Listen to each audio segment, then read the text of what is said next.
E levantando-se o sumo sacerdote e todos os que estavam com ele, e eram eles da seita dos saduceus, encheram-se de inveja.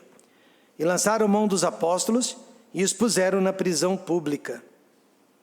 Mas de noite o anjo do Senhor abriu as portas da prisão e, tirando-os para fora, disse: Ide, apresentai-vos no templo e dizei ao povo todas as palavras desta vida.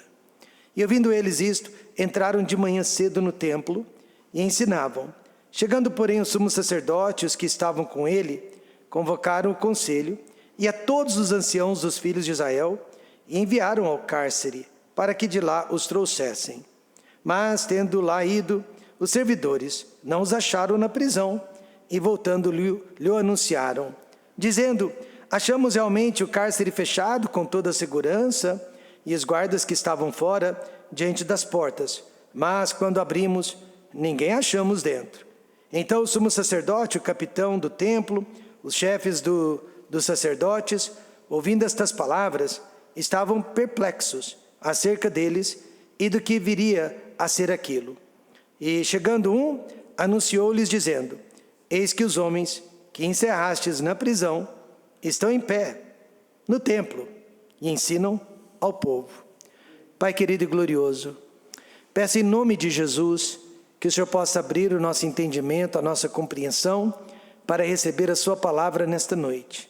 Que ela venha ao encontro das nossas indagações, das nossas dúvidas, da nossa apreensão e ansiedade, diante de tudo que tem acontecido em nosso próprio país e ao redor do mundo. Mas nós somos a igreja, nós somos o seu povo, nós temos a resposta, nós temos a verdade do nosso lado. Pai querido, eu entendo como que as pessoas que não têm conhecimento bíblico não conseguem filtrar todas as informações que estão recebendo. Mas a igreja, ela tem o dom do discernimento, porque ela é habitada pelo Espírito Santo de Deus. Ela conhece a verdade e a verdade liberta. Peço ao Pai que hoje à noite, neste culto, a verdade venha libertar a todos. Dá-nos, ó Deus, a mente de Cristo, não a mente do homem, mas a mente do Senhor Jesus Cristo, para que possamos interpretar os acontecimentos históricos que estamos vivendo à luz da palavra de Deus. Eu te peço que nos ajude, nos convença com teu Espírito Santo, venha salvar almas perdidas, venha trazer convicção de pecado em nossas vidas. Me use para o louvor da sua glória, me ajude a transportar a sua palavra da melhor maneira possível. No nome de Jesus, amém. Podem se assentar. Hoje à noite eu quero pregar sobre Charlie Kirk, um mártir da igreja cristã. Esse é o título da nossa pregação, mas o tema, é claro, não poderia ser sobre Charlie Kirk, até porque ele não se encontra na Bíblia. O tema é perseguição religiosa. Hoje à noite eu quero falar sobre perseguição religiosa, mas o título que eu dei à mensagem não podia ser outro: Charlie Kirk, o mártir da igreja cristã.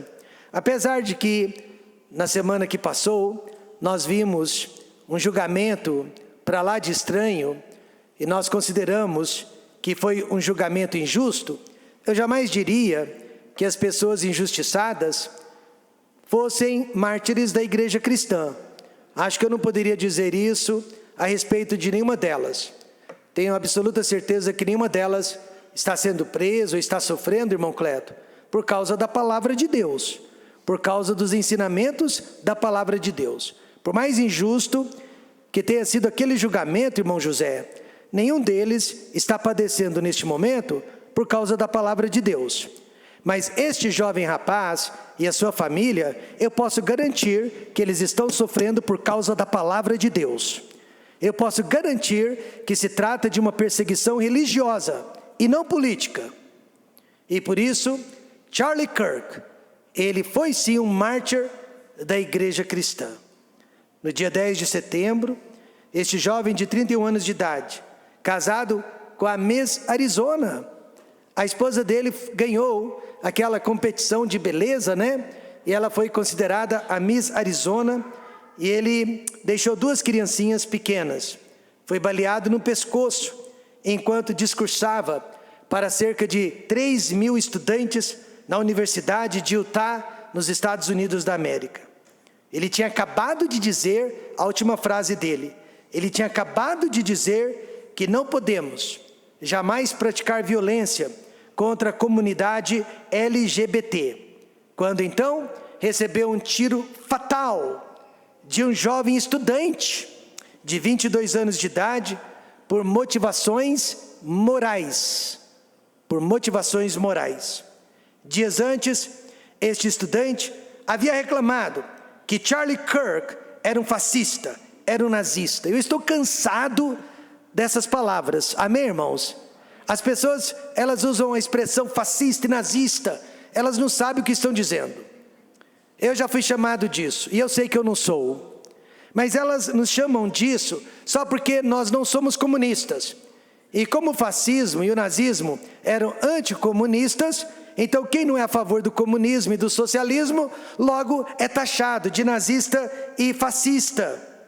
E esse jovem de 22 anos, dizia que Charlie Kirk estava espalhando discurso de ódio. Mas qual era o discurso que Charlie espalhava, que estava transformando a vida de milhares, se não de milhões, de jovens estudantes nos Estados Unidos e na Inglaterra? Ele estava ensinando aos jovens que homem é homem e mulher é mulher. Quantos concordam com isso? Digo amém.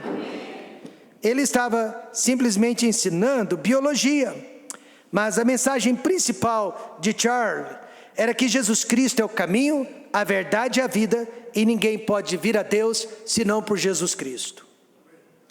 Ou seja, os valores judaico-cristãos, com os quais nós estamos convivendo há mais de 2000 anos, se tornaram um discurso de ódio, graças a uma visão política que adentrou, que invadiu as nossas escolas e universidades nos últimos 30 anos, chamada de progressismo. Este jovem que tirou a vida de Charlie Kirk, ele estava morando com a sua esposa, que na verdade é um homem em transição para ser uma mulher. Até aí é direito dele. Mas porque Charlie Kirk não concordava com esse tipo de situação, ele se achou no direito de tirar a vida daquele jovem. Muitas pessoas celebraram a morte de Charlie Kirk nas redes sociais. E a mídia, pasmem, inclusive a brasileira, ocupou pela sua própria morte, dizendo que ele era um radical de direita. Radical ele era, mas não de direita e muito menos de esquerda. Ele era um radical bíblico. O que é certo, o que é errado, é errado. E antes que alguém nos diga que a igreja deveria pregar apenas sobre o amor entre as pessoas, preste bastante atenção no versículo 20 de Atos 5.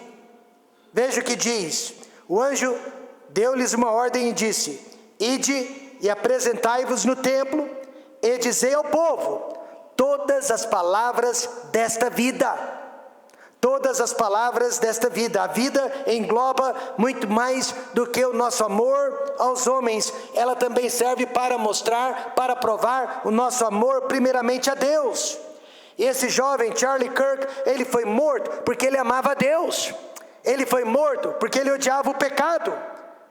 E ele amava o pecador perdido. E isso incomoda muita gente. Nesta noite, eu e você precisamos conhecer quem foi Charlie Kirk. Porque a imprensa não vai nos mostrar quem ele foi. Mas sabe o que está acontecendo nesse exato momento?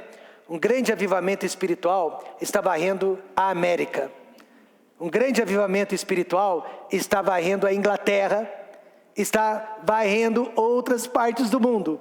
Mas não está varrendo o Brasil, porque aqui a informação não chega. E como os brasileiros mal sabem falar o português e não entendem o inglês, eles dependem da imprensa para iluminá-los. Mas nesta noite nós vamos conhecer um pouquinho de quem foi quem era Charlie Kirk. Eu peço que você assista comigo a este vídeo, que é a pura expressão da verdade. E como está em inglês, eu vou ficar pausando o vídeo e eu vou ficar traduzindo o conteúdo desse vídeo para quem não conhece a língua inglesa.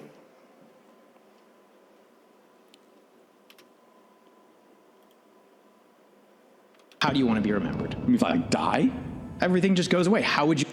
Como você gostaria de ser lembrado? Se eu morrer, aí tudo acaba.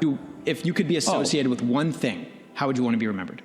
Se você pudesse ser associado a uma só coisa, como você gostaria de ser lembrado? I want to be remembered for courage for my faith. That would be the most important thing. The most important thing is my faith. Quero ser lembrado pela coragem por minha fé. Essa seria a coisa mais importante. A coisa mais importante é minha fé. I don't know if you know this, but everyone dies. It's important to remind yourself of that. That you face God, the judge, and He's going to list everything you did wrong in your life. Não sei se você está a par disto, mas todos morrem. É importante se lembrar disso, que você vai encarar Deus, o juiz, e Ele vai listar tudo de errado que você fez em sua vida. It's going to be a long sentencing hearing for me. Vai ser uma longa audiência para mim. Will you get justice, which is hell, because that's Você vai receber justiça, isto é o what inferno. we deserve.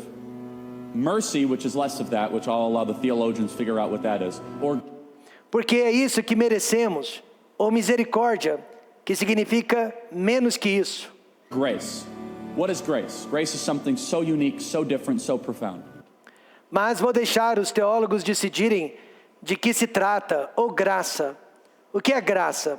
Graça é algo tão única, tão diferente, tão profunda. Which is as soon as the sentencing is about to be ushered in, someone comes in and says no. Então, no momento de se pronunciar a sentença, aparece alguém que diz: não, I will serve that prison sentence for him. eu cumprirei a pena de prisão por ele. I will go into the prison cell for him or her so that they can live forever. That's grace. Eu entrarei na cela de prisão por ele ou por ela, para que eles possam viver para sempre. Isso é graça. You didn't earn it. You didn't check boxes for it. You didn't go park cars for a ministry and that gets you extra points to go to heaven. None of that's true. Você não trabalhou para isso, não preencheu nenhum formulário, você não foi estacionar carros para algum ministério e dessa forma arrecadar pontos para ir para o céu. Nada disso é verdade. It's that it's equally accepted for all people that allow Jesus Christ to be your Savior, the Savior of the world, to be born new and to be completely and totally renewed. É igualmente aceitável para todos que permitem que Jesus seja seu Salvador, que nascem de novo, sendo completamente renovados. That's a gift that we must try to give all people in the world. Isto é um presente que precisamos tentar dar a todas as pessoas do mundo. I mean, I've had an unbelievably blessed life. Been doing this now, it'll be 12 years on June 5th. Such a young man. Eu tenho tido uma vida incrivelmente abençoada. No dia 5 de junho, vai completar 12 anos que eu estou fazendo isso. Tão jovem para estar fazendo tudo isso. So young. Yeah, so praise God. I mean, I've been all across the world. I've met with world leaders. I've flown in Air Force One, got to know a president. I have an amazing family, podcast, Turning Point USA, all that stuff. And so you experience that and you're like, what actually matters? Louva a Deus, já atravessei o mundo, tenho me encontrado com líderes mundiais, já andei no Força Aérea 1, conheci o presidente, tenho uma família incrível, um podcast, Turning Point, Momento Decisivo, meu programa. Estados Unidos, tanta coisa. What matters is your relationship with the divine, your relationship with your family, your kids, and maybe a close collection of friends. And O que realmente importa é o seu relacionamento com o divino, seu relacionamento com sua família, seus filhos, e talvez uma coleção de amigos íntimos, e your relationship with the truth. seu relacionamento com a verdade. And you could decide to lie all the time, then you become a tortured individual. Você poderia escolher mentir o tempo todo, daí você se torna uma pessoa torturada. And you know those people, you just turn on television. Você conhece esse tipo de gente, é só ligar a televisão. they're constantly lying and they just become like disfigured either emotionally, spiritually or physically. Essas pessoas estão constantemente mentindo e elas se tornam desfiguradas emocional, espiritual e fisicamente. Because when you lie, I believe you're actually committing suicide of the soul. Porque quando você mente, eu creio que você está cometendo suicídio da alma. I really believe that. Eu Are you a creio Christian, nisso. by any chance? Very, Você é um crente, por acaso? very much so. Like why? Com plena certeza. Por que exatamente? Is that exactly? Jesus saved my life. I'm a sinner, gave my life to Christ, most important decision I ever made. Jesus salvou a minha vida. Eu sou um pecador. Entreguei minha vida a Cristo. Decisão mais importante que jamais fiz. Do you believe the Bible is real? Então você acredita que a Bíblia é real? Yes, I believe the Bible is true and real. Yeah. Sim, eu creio. A Bíblia é verdadeira e real. Why is that? Como assim? Well, I could give you the technical answer. There's never been an archaeological discovery that has contradicted the truth. Bem, eu poderia te dar uma resposta técnica. Nunca houve nenhuma descoberta arqueológica que fosse contra a verdade da The Bíblia. Bible, and then of course the wisdom. E também a sabedoria. There's not a truth of the Bible that if you apply to your life does not improve dramatically. Não existe nenhuma verdade bíblica que, ao segui-la, não melhore a sua vida drasticamente. And then finally, we have the most accurate and transparent, historically robust account that one can have of the most important figure ever to live in the history of the world, Jesus of Nazareth. And E por final, temos a narrativa mais precisa, transparente, historicamente robusta possível da figura mais importante que jamais existiu na história do mundo, Jesus de Nazaré, e a ressurreição é o ponto culminante de minha fé. resurrection is the pinpoint of my belief that Jesus did rise from the grave Que Jesus Cristo ressuscitou do túmulo so that we may live. And para que nós pudéssemos viver e, For those of you that have not given your life to Christ, para vocês que ainda não entregaram suas vidas a Cristo, I tell you it is the most freeing, liberating thing that a human being can possibly do. posso lhes dizer que é a coisa mais libertadora que um ser humano possa fazer, The most important thing that you can do, which is to be born new into the kingdom of God. a coisa mais importante que você possa fazer, que é nascer de novo no reino de Deus. Querido Deus e eterno Pai, mais uma vez eu peço, abra os nossos olhos para que possamos ver Cristo nesta noite. Que a nossa igreja também possa ser uma extensão do avivamento espiritual que está ocorrendo em várias partes do mundo, Senhor. Eu te peço, no nome de Jesus, amém. Amém. Eu deixei o meu esboço lá com vocês, poderiam trazê-lo aqui, por favor. Meus amados irmãos, Charlie Kirk, um jovem de 31 anos de idade, literalmente deu a sua vida para que nós pudéssemos estar experimentando os resultados de um avivamento espiritual. Pessoas me perguntam, por que outros famosos que pregam como ele, que ensinam como ele, que acreditam como ele, não foram vítimas de um mesmo assassinato? Talvez porque, diferentemente de Charlie Kirk, eles não iriam para o céu. Ser conservador não quer dizer que a pessoa seja salva. Mas Deus permitiu que este jovem morresse, porque ele sim estaria imediatamente na presença de Deus. Igreja, a perseguição sempre fez parte do verdadeiro cristianismo. O verdadeiro cristianismo sempre vai ser rejeitado e perseguido. O apóstolo Paulo garantiu em 2 Timóteo 3,12: e todos os que piamente querem viver em Cristo Jesus padecerão perseguições. Agora, por que os valores judaico-cristãos que construíram, que inauguraram os países, as nações ocidentais, estão sendo hoje perseguidos e censurados?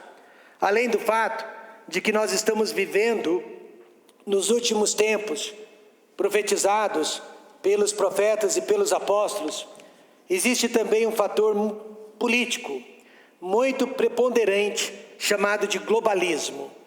E você sabia que a Bíblia, este livro sagrado, é o maior impedimento que existe para o estabelecimento de um governo mundial? E ela então precisa ser censurada ela precisa ser calada, ela precisa ser criminalizada e ela precisa ser condenada pela opinião pública. Isso já está acontecendo diante dos nossos olhos. Mas eu quero que você saiba, não é a religião que está incomodando, não é uma denominação religiosa que está incomodando, mas sim o conteúdo da palavra de Deus que está sendo atacado. Atos capítulo 5 nos ensina como devemos proceder em meio às perseguições contra os ensinamentos da palavra de Deus. Primeiro, irmãos, a palavra de Deus causa indignação nas pessoas. A palavra de Deus cobre todas as áreas da vida. A palavra de Deus constrange os pecadores. E a palavra de Deus comanda obediência a Deus. Em primeiro lugar, o mundo odeia o sucesso da igreja. Veja o verso 17. E levantando-se o sumo sacerdote e todos os que estavam com ele, e eram eles da seita dos saduceus, encheram-se de inveja. Encheram-se de inveja ou de indignação, é o que o texto, aqui no grego original, está dizendo. A perseguição começou religiosa, mas logo ela passou a ser política, porque os apóstolos estavam ganhando a mente das pessoas. Os apóstolos estavam ganhando o coração das pessoas, e o mundo não aceita isso. O sistema vai fazer de tudo para que as pessoas não mudem de lado. O Império Romano não tinha medo da religião politeísta, com vários deuses, várias ideias, vários conceitos, várias filosofias. Mas a partir do momento que surgiu o monoteísmo na pessoa de Cristo, não só Roma, mas até os líderes religiosos de Israel ficaram com inveja e com raiva. E essa raiva, ela está aumentando cada vez mais nos dias de hoje. Onde já se viu um reavivamento espiritual na América? Onde já se viu os jovens americanos agora votando em peso por pautas conservadoras? Onde já se viu um jovem promissor de 31 anos de idade, como Charlie Kirk, reunir milhares ou milhões de jovens para ouvi-lo falar sobre pautas conservadoras? Isso não pode. Assim pensa o mundo. Quais são as consequências dessa raiva que nós estamos vendo? Podemos sempre ficar preparados para a perseguição física, mas também podemos nos preparar para a proteção divina. Primeiramente, os crentes bíblicos serão atacados. Veja o verso 18. E lançaram mão dos apóstolos e os puseram na prisão. Pelo visto, todos os apóstolos, não foram alguns, mas todos eles foram aprisionados naquele dia. Teria sido o fim da igreja que tinha acabado de nascer. Imagine como seria o mundo hoje em dia sem a igreja. O mundo já teria acabado, já teria sido destruído 1000 vezes por Deus. Imagine o mundo sem policiais, imagine o mundo sem remédios. Assim seria o mundo sem a igreja. Com certeza o mundo ainda subsiste por causa da luz e do sal da terra que há nele, que são os filhos de Deus. Deus disse para Abraão que se houvesse pelo menos 10 justos em Sodoma e Gomorra, ele não teria destruído aquelas cidades. Graças a Deus pelos justos que habitam a terra.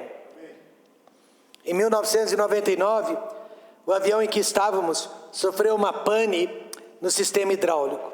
Sobrevoando a floresta amazônica, o avião não conseguia alcançar altitude. Havia entrado ar dentro do avião, o avião estava muito pesado e houve muito desespero. Eu orei que se houvesse 5 justos naquele avião, que Deus nos resguardasse. E eu fiquei em paz. Horas depois, fizemos um pouso de emergência no Rio de Janeiro, e aí eu vi mais de 200 pessoas saindo do avião. Dentre elas, eu vi várias criancinhas e missionários que nós não conhecíamos. E então eu disse para Deus, havia muitos justos aqui. Mas o mundo não vê os crentes com bons olhos. Nós somos um entrave político para os progressistas, um entrave religioso para os ecumênicos, um entrave moral para os libertinos e um entrave cultural para os ideólogos ou ideológicos. Por isso, nós somos chamados de fascistas, nazistas. E nossos ensinamentos estão sendo criminalizados. Mas podem ter certeza de uma coisa: um dia esse mundo vai sentir a nossa falta.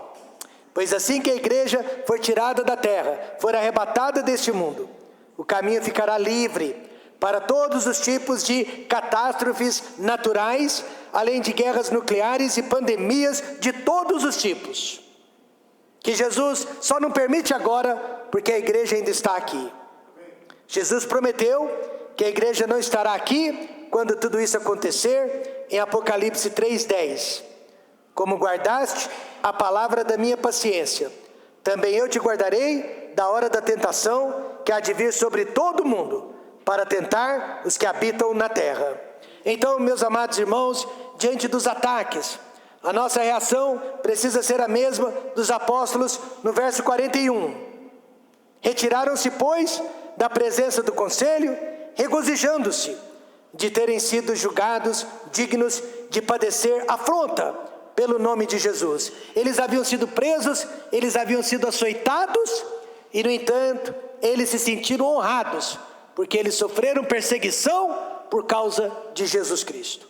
Nesta noite, por mais político que eu seja, por mais que eu tenha um lado, eu não quero sofrer por causa de política, eu não quero sofrer por causa de homens, eu quero sofrer por causa do Senhor Jesus Cristo. Eu quero pagar porque eu creio na palavra de Deus. E apesar dos ataques, os crentes bíblicos serão ajudados. Verso 19: mas de noite o anjo do Senhor abriu as portas da prisão e tirando-os para fora. Na hora os apóstolos não sabiam que se tratava de um anjo. Eles pensaram que se tratasse de um homem qualquer, mas foi depois, olhando pelo retrovisor da história, é que eles descobriram que se tratava de um anjo. Anjos estão nos ajudando o tempo todo e nós nem sabemos disso. Como que eu sei disso? Porque Hebreus 13:2 diz: não vos esqueçais da hospitalidade, porque por ela alguns, não sabendo, hospedaram anjos. Então, por que Deus não ajudou os primeiros mártires da igreja, como Estevão e o apóstolo Tiago? Por que Deus não ajudou os milhares de cristãos que foram devorados por leões famintos nas arenas de Roma? Por que Deus não ajudou Charlie Kirk? E quem disse que Deus não os ajudou? Apesar da crueldade de quem os matou, Deus os permitiu para um propósito muito maior. Acredite ou não, existem coisas mais importantes do que a minha vida. Existem coisas mais importantes do que a sua vida e do que a vida de cada um deles. Primeiro, o sangue dos mártires é a semente da igreja.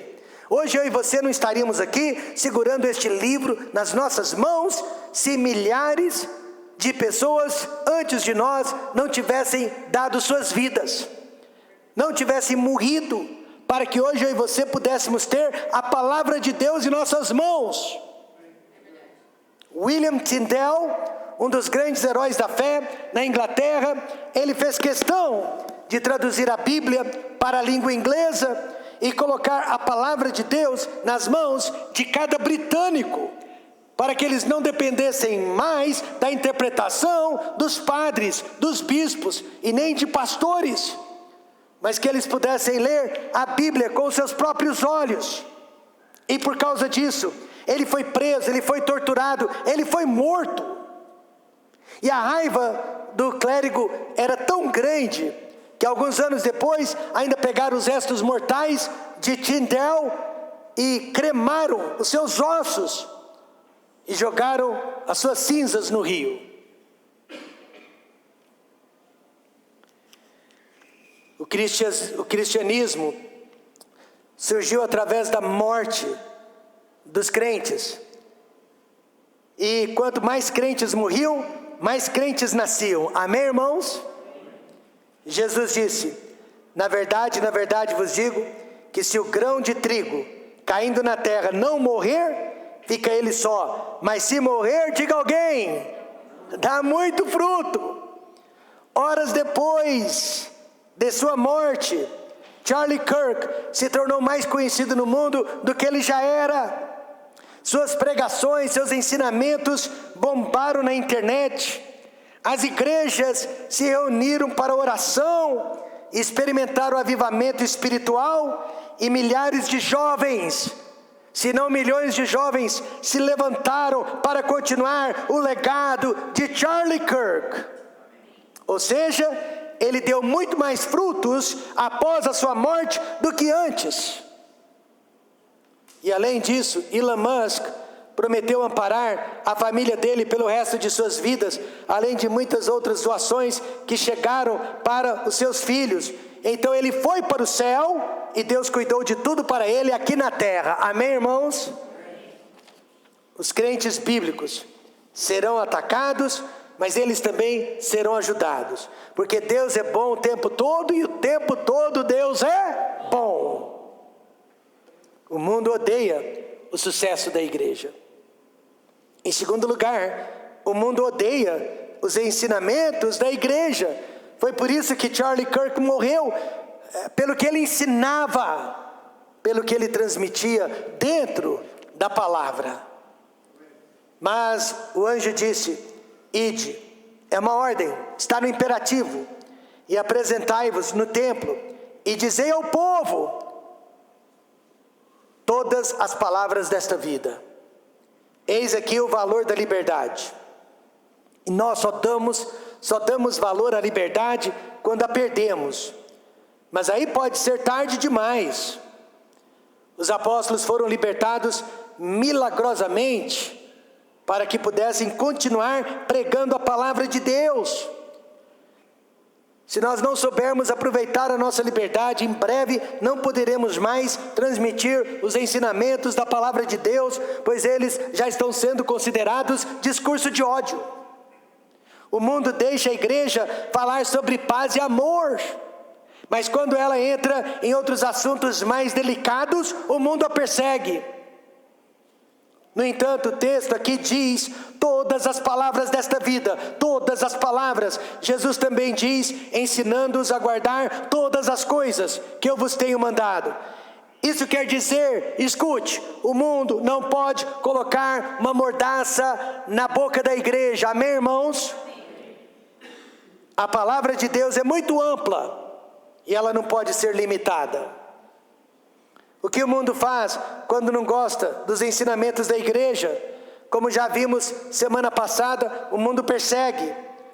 De acordo com a história, todos esses apóstolos que foram tirados da prisão milagrosamente, e depois todos os seus seguidores foram perseguidos e mortos, eventualmente. Mateus foi decapitado com uma espada.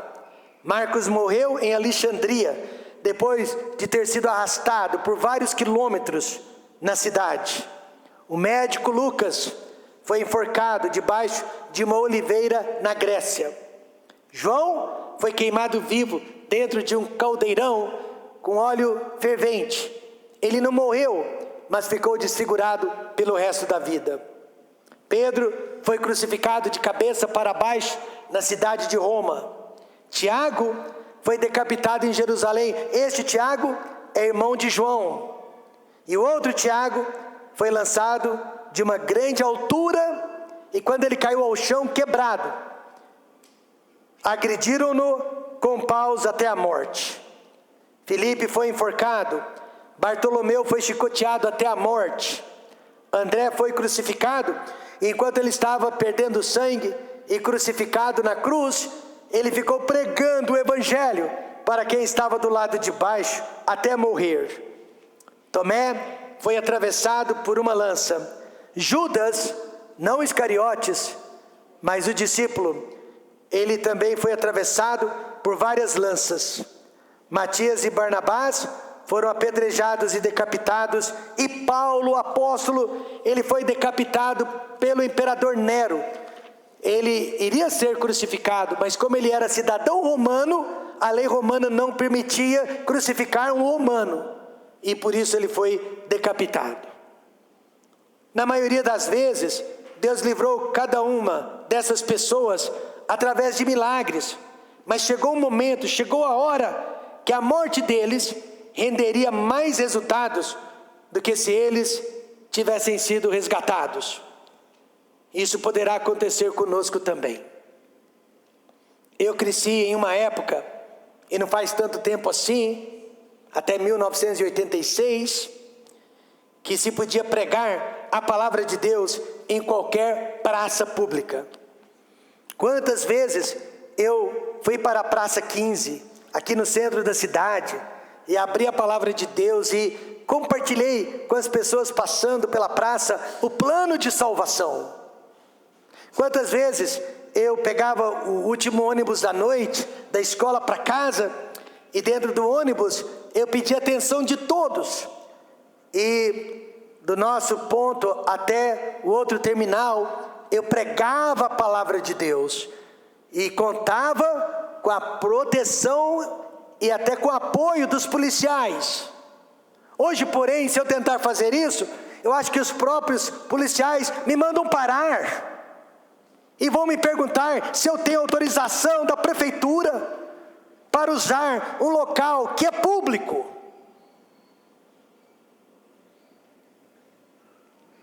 Benjamin Franklin, um dos pais da democracia, disse: aqueles que abrem mão da liberdade essencial por um pouco de segurança temporária, não merecem nem liberdade nem segurança. E nós abrimos mão da nossa liberdade de expressão durante a pandemia, e agora estamos pagando o preço. Os apóstolos, no entanto, nunca, jamais renunciaram à sua liberdade de expressão. Eles precisavam dela para espalhar o evangelho, e morreram por causa disso. Por incrível que pareça, os apóstolos morreram para preservar a liberdade de expressão. Observe que hoje em dia, liberdade de expressão é falar somente o que o mundo gosta de ouvir, concorda e aceita. Aí quando você fala algo contrário a este mundo, você pode ser censurado. No caso de algumas pessoas, até calado por uma arma de fogo. Mas a boa notícia é que o número de pregadores e oradores agora em universidades americanas mais que dobrou desde a morte de Charlie Kirk. Porque o medo não pode nos parar, porque nós temos a palavra da vida.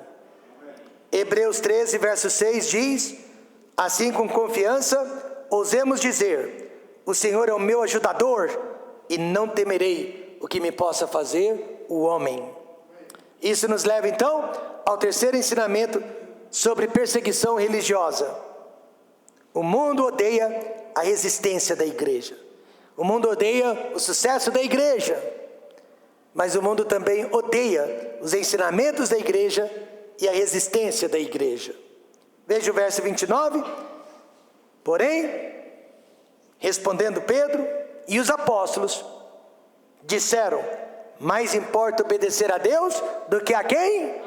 Aos homens. O segredo da igreja sempre foi este: dar a Deus o que é de Deus e ao homem o que é dos homens. Mas quando há conflito entre esses dois, a igreja sempre vai colocar Deus em primeiro lugar. A história está marcada pela resistência do povo de Deus. Assim como a Bíblia, há dois outros povos que são indestrutíveis neste mundo: Israel e a igreja. Haja vista que impérios, reinados e muitos regimes tentaram destruir a Bíblia, tentaram destruir Israel, tentaram destruir a igreja, mas nunca conseguiram. E só para o seu espanto, a China comunista e ateia, em breve, será o maior país cristão do mundo, com mais de 240 milhões de cristãos já no ano de 2030. A opressão comunista está fazendo com que famílias chinesas procurem alento em outros lugares e estão encontrando em Deus.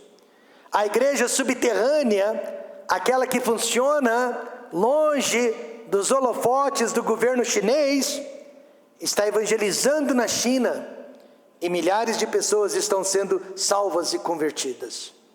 Por essas e outras razões, o mundo odeia a resistência da igreja. E veja como e por que a igreja é tão resistente. Porque a igreja tem uma missão. Qual é a missão da igreja? Verso 21.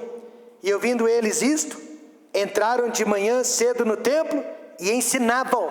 O que você acha que eles ensinavam? A palavra de Deus. Amém, irmãos? Eles falavam sobre a palavra de Deus. Ao invés de fugirem de Jerusalém, como a maioria de nós teria feito, eles foram diretamente para o lugar mais público, para o lugar mais aberto, para o lugar mais visível, mais frequentado da cidade, para ensinar a palavra de Deus. Então eles não estavam tentando se esconder. Aqui eles demonstraram coragem, porque não tiveram medo de serem presos novamente, e obediência. Em nenhum momento os apóstolos desejaram o posto daqueles homens. Eles não queriam a posição do sumo sacerdote, muito menos dos reis, dos governadores e dos procônsules.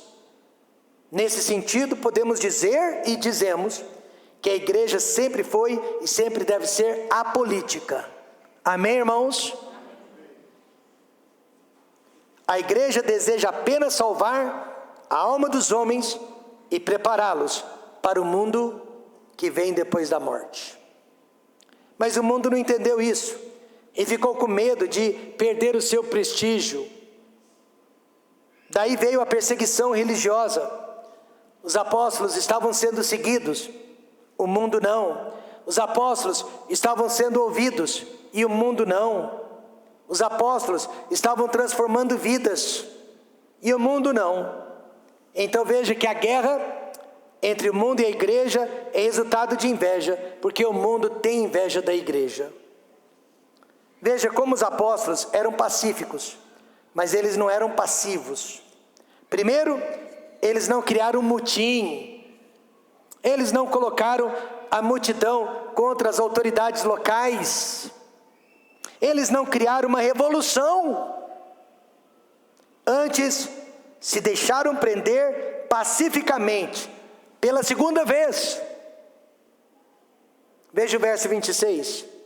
Então foi o capitão com os servidores e os trouxe, não com violência, porque temiam ser apedrejados pelo povo. Meus amados irmãos, a missão da igreja é espiritual. Amém? A missão da igreja é espiritual. Nunca tiremos os olhos da nossa verdadeira missão. Que missão é esta? Veja Atos 26, verso 18. Para lhes abrires os olhos e das trevas os converteres à luz, e do poder de Satanás a Deus, a fim de que recebam a remissão de pecados e herança entre os que são santificados pela fé em mim. Esta é a missão da igreja. E a segunda causa da resistência da igreja é que a igreja tem um único patrão, um único Senhor. Verso 29, porém respondendo Pedro e os apóstolos disseram, mais importa obedecer a Deus do que aos homens. Os líderes de Jerusalém deram uma ordem impossível de ser obedecida.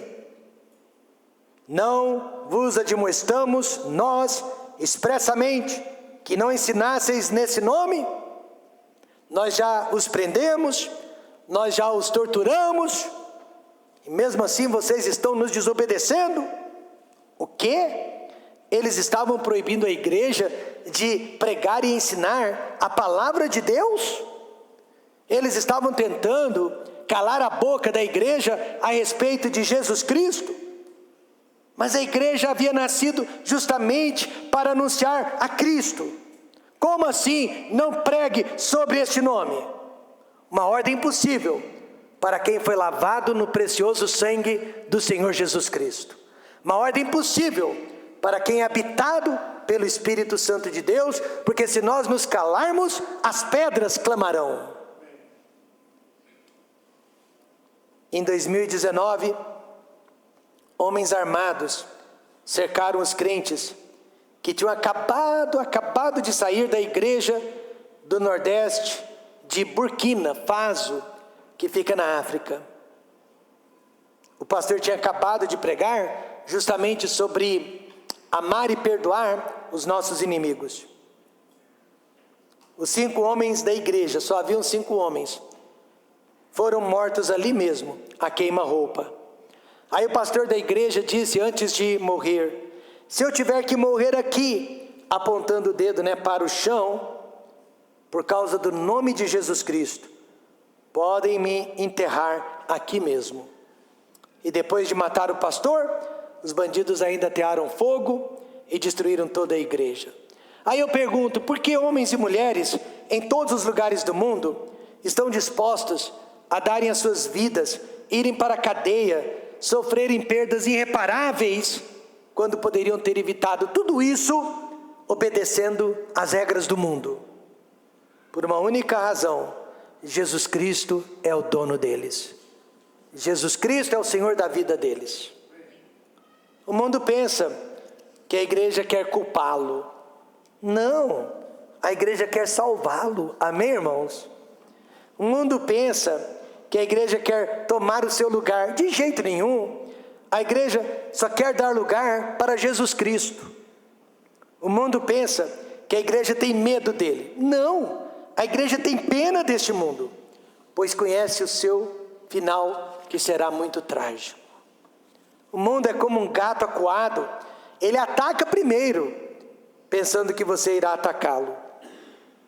Os líderes de Jerusalém pensaram que os apóstolos estavam lá para culpá-lo pela morte de Jesus. Não, os apóstolos, ao contrário, queriam salvá-los através da morte do Senhor Jesus Cristo. Sabe qual é o problema maior? É que nós entendemos o mundo, mas o mundo não nos entende.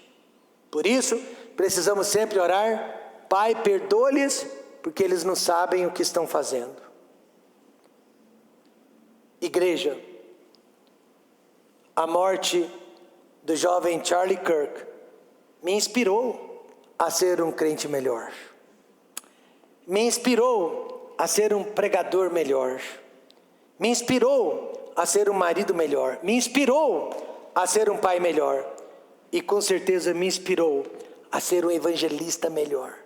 Por isso que no sábado que vem, Nicolas, nós vamos sair na praça da bicicleta e nós vamos espalhar a palavra de Deus.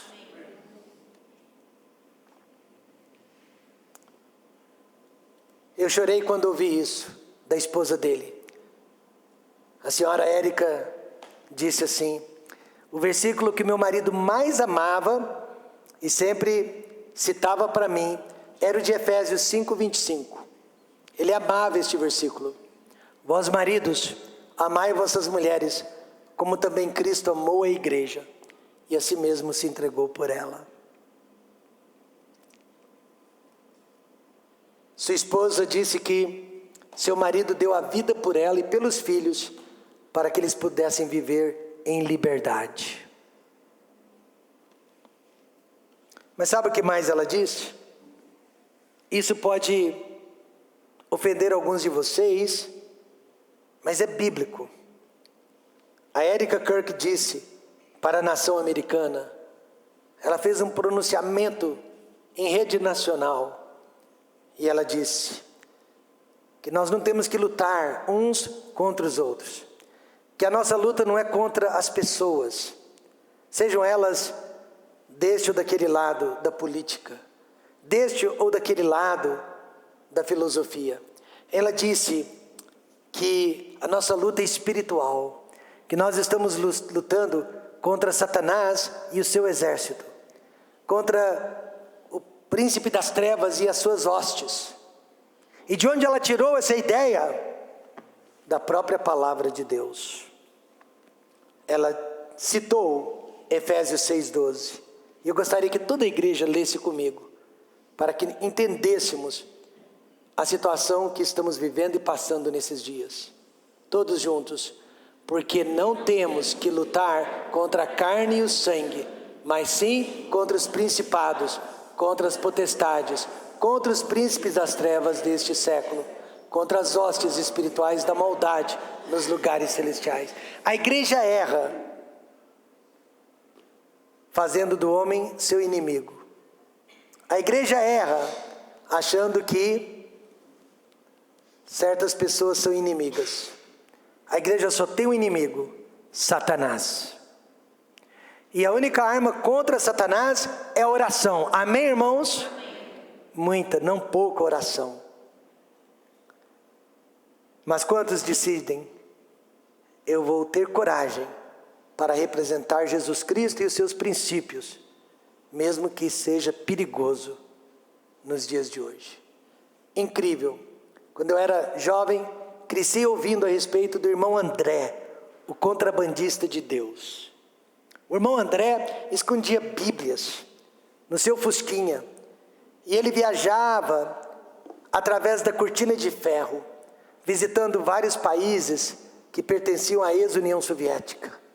E milagrosamente, ele passava pelas barreiras policiais, e eles não enxergavam as Bíblias, eles não viam as Bíblias. Deus cegava os seus olhos, e ele distribuía Bíblias, e ele evangelizava aquele povo escravizado pela ditadura comunista. Quando o muro de Berlim caiu, nós mandamos milhões de Bíblias para aqueles países, e as famílias recebiam a palavra de Deus com agrado, com felicidade. E eu pensava que isso nunca jamais aconteceria no Brasil, que isso nunca jamais aconteceria na América Latina, na América do Sul. Hoje eu não penso mais assim. Hoje eu penso que nós estamos vivendo dias interessantes e tempos perigosos. Mas que Deus nos dê coragem. Amém?